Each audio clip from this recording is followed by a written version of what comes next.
శిరోముండనం కేసులో ఎమ్మెల్సీ తోట త్రిమూర్తులకు హైకోర్టులో చుక్కెదురైంది. విశాఖ కోర్టు తీర్పుపై స్టే ఇచ్చేందుకు నిరాకరించింది.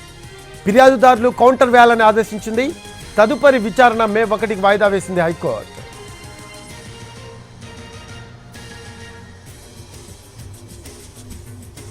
శిరోముండనం కేసులో ఎమ్మెల్సీ తోట త్రిమూర్తులకు హైకోర్టులో చుక్కెదురైంది. విశాఖ కోర్టు తీర్పుపై స్టే ఇచ్చేందుకు నిరాకరించింది. ఫిర్యాదుదారులు కౌంటర్ వేయాలని ఆదేశించింది.